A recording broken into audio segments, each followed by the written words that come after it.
Welcome to the Vantage HR Influencers Podcast. This podcast is sponsored by Vantage Circle, the simple and AI-powered rewards and recognition platform for employee engagement.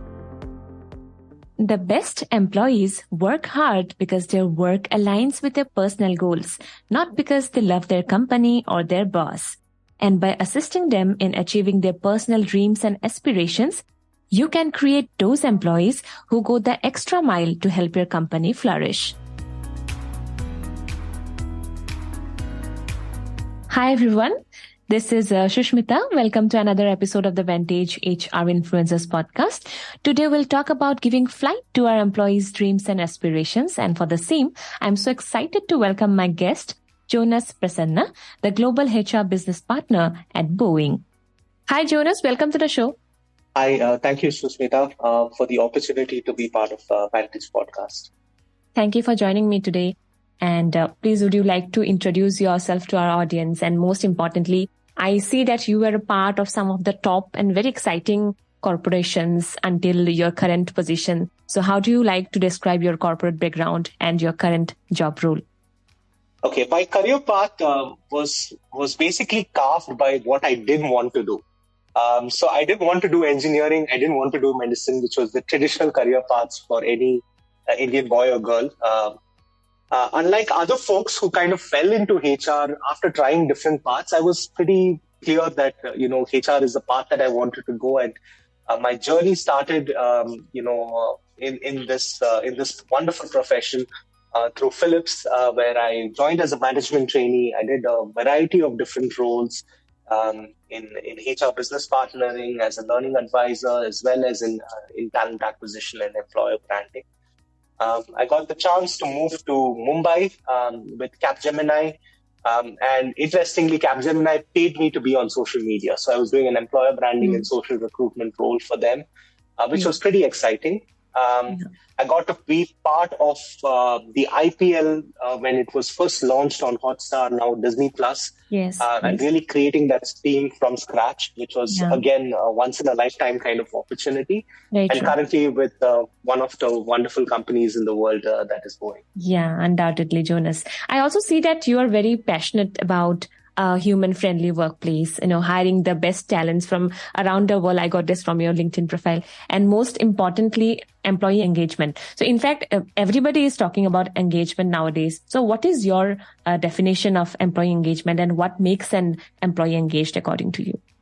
Okay, so employee engagement, there is a number of jargons that is used to describe employees and how they feel engaged and tied with the company. I want to just simplify it by using 4 verbs. Yeah. And those 4 verbs are being seen, being heard, being valued, and being respected. And how do I break it down into tangible actions for managers, for example? Being seen is not just about coming into office and being seen and reporting on time and leaving on time. It is about that regular one-on-one cadence. That connect actually builds trust between the employee and the manager, and that makes him or her be seen. In a hybrid environment, that's not, it becomes even more challenging. And it's for managers, I would suggest how to increase employee engagement. It would be being available when the team member needs you. It could be either through Slack, it could be an IM, it could be a text, it could be a phone call, it could be a formal meeting. But if the manager is available when the employee kind of needs you, then it would lead to a higher element of trust and ultimately be seen. Yeah. When it comes to being heard, does everyone in that meeting have a voice? And the manager can facilitate that conversation very beautifully. By going around the room, by pausing at the right time, by saying that, is there anything anybody would like to discuss at the end of the meeting? This gives those who are different personalities time to reflect and also give their input. And that's very, very important when it comes to employee engagement. Yes. The third part is about valued, which is access to leadership. And, this is not often said by employees, but having those skip level conversations with team members really makes them part of a larger mission. And as leaders, they can also provide that input. Yes. So out of this, Jonas, I think, the factor that the employees need to be heard, right? So heard as in they have their personal, have to balance their personal and professional dreams and aspirations, isn't it? I'm sure that this comes under one of the factors that you've just mentioned, right? So employers really need to take care of that as well? Yes, absolutely. They need to have their dreams and aspirations. Yeah. And also, just to connect with the last point that I had before I get into this, it's being respected. Yeah. That dignity in the workplace and having that respect is extremely critical. Now, coming to the point about pursuing personal and professional dreams and aspirations, this is not an original idea, but this is something that I read from Reid Hoffman. Reid is one of the co-founders of LinkedIn. And he writes in his book on Alliance, he talks about tours of duty. Now, what exactly is a tour of duty? And this is connected with the person's professional and personal dreams and aspirations. Right. He dispels the notion that loyalty, is this element of loyalty and lifetime employment, is not true in the current environment that we have. It was true in our previous generations, but not true at the moment right now. Yes, yeah. So essentially, he's given a kind of a contract or a compact for a 4-year tour of duty. Now you might ask, why 4 years? The elections, Prime Minister elections happens every 4 years. World Cup happens every 4 years. Olympics happens every 4 years. Because typically that's the time that the people actually make that big transition. And if you connect it to the workplace also, 4 years is when an individual has really mastered their job.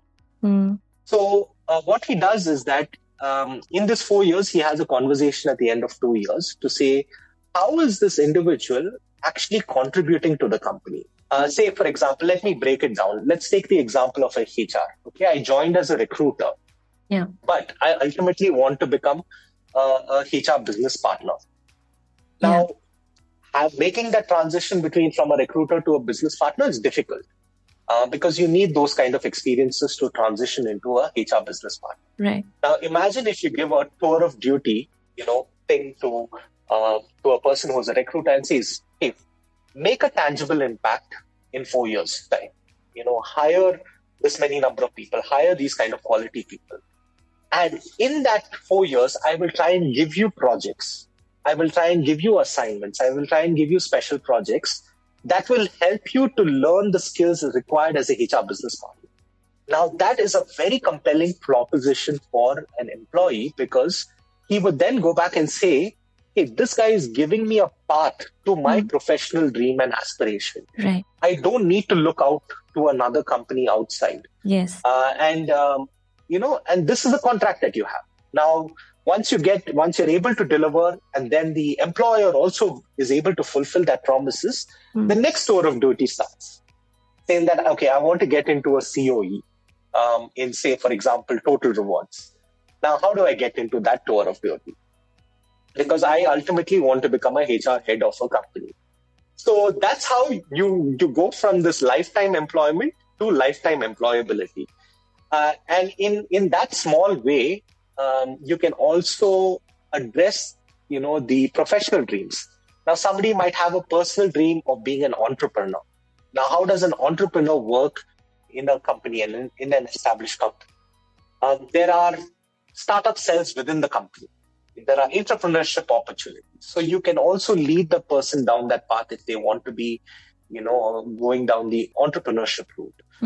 So I would say this is the way that I've found organizations helping employees pursue their professional and personal dreams and aspirations.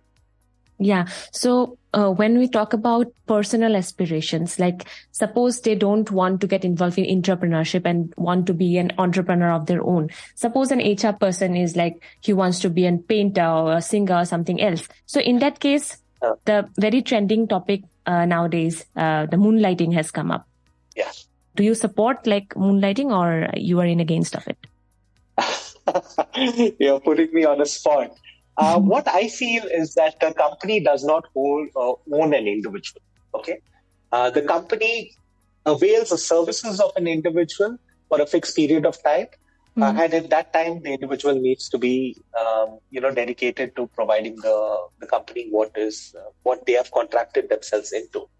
I think moonlighting is a very real reality. I won't use the word moonlighting because it has a negative connotation. I would say that individuals are free to pursue their passions and should be encouraged to pursue their passions in their free time. Okay, it's 8 hours in a day that an individual actually needs to, or 8 or 9 hours, depending on the company and the contract that they sign, that they need to spend with the company. And the rest of the time is the individual's prerogative. As long as, and here's the caveat, as long as the individual does not use company property or company resources to fulfill their personal ambitions, I think it's a perfectly viable, and in fact, it leads to higher engagement if the individual is able to balance both their personal needs as well as their professional needs. So that's my take. I'm on the side that I am for pursuing passion. Yeah. Okay. Thanks, Jonas, for clearing that out. Okay. So moving forward, Jonas, you are also dedicated to developing and funding initiatives that improve and benefit the communities in which, employees work and live, whether through mentoring, volunteering work, or serving on non-profit organizations. Would you be willing to tell us more about some of the, voluntary activities that corporates can take up and draw a lot of attention and love from society? Yeah. At the core of volunteering is an individual's need to be a valuable member of society. In the desk jobs that we are doing, we work on a laptop, we work in an AC environment. We are so disconnected from the world that we live in. And this volunteering is a very powerful reminder that we matter. The work that we do matters, and it gives an opportunity for us to give back to society. For me, volunteering is very natural because my dad has been doing it my entire life.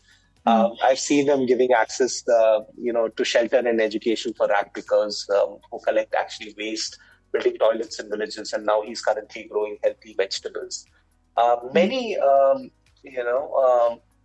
corporates, they partner with organizations like Let's Be the Change, The Ugly Indian. And I remember a very interesting incident in one of the very prominent locations in Bangalore. There was a garbage pit, and it was directly opposite a multinational company. And I used to keep wondering, why is nobody addressing this trash or garbage problem? And one day when I was passing by that road, that entire area was cleaned, that entire area was painted, there was benches put over there, and it has been turned into a sitting area. Yeah. And the garbage problem vanished. And that was because a few people from that company decided to take that initiative and go ahead and clean that place and make it a place where people can actually sit and enjoy. Yeah. Many people do plogging. So my current organization during COVID, went out of its way, and I'm very proud of being part of that initiative, where we not just contributed by by giving medical assistance, by providing vaccinations, etc., but we actually built a hospital in Bangalore for people to be treated. And this was in partnership with the government, who were extremely, supportive of our organization doing that. And it's one of those proudest moments in my life, where my son says that we not only build aircrafts, but also we build hospitals. So I think it's so powerful. Yeah, definitely. Really a great initiative by your organization, Jonas. And we also want to talk about mentorship, which matters a lot in businesses today, mostly to retain and develop talent in an increasingly competitive and dynamic labor market of today. So what are the key components of a robust and world-class mentoring program you think are? So to be very honest, enterprise mentoring programs are mostly a miss, with a few exceptions where it's a hit. At the core of an enterprise mentoring program are essentially 4 pillars. How do you enroll people? How do you match the mentor and mentee?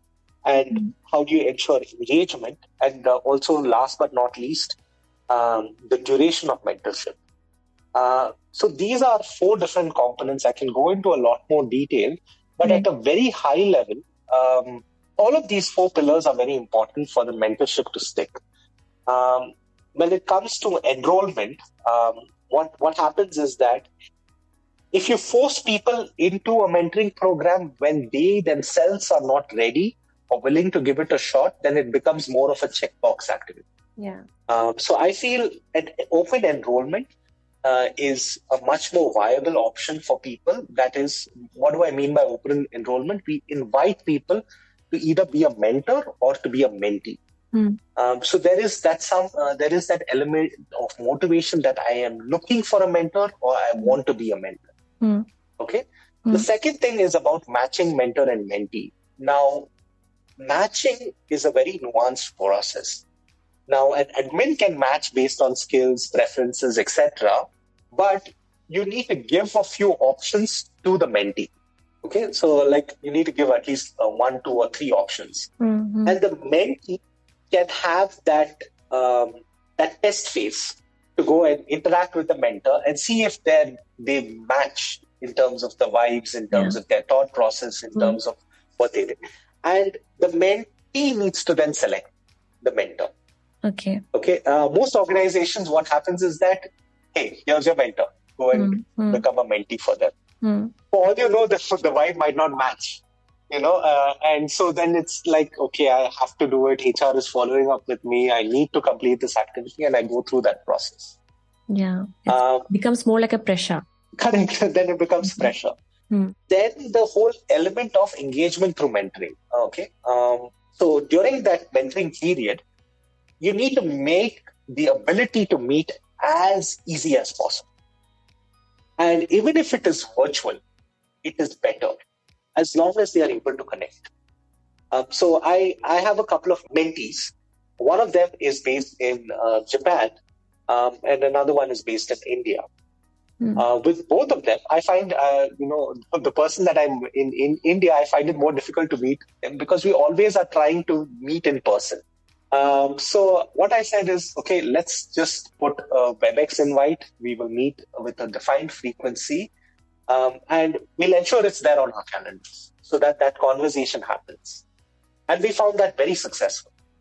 So as far as possible, if you can just have that interaction, even if it is virtual, it is perfectly fine to build that relationship with the other person.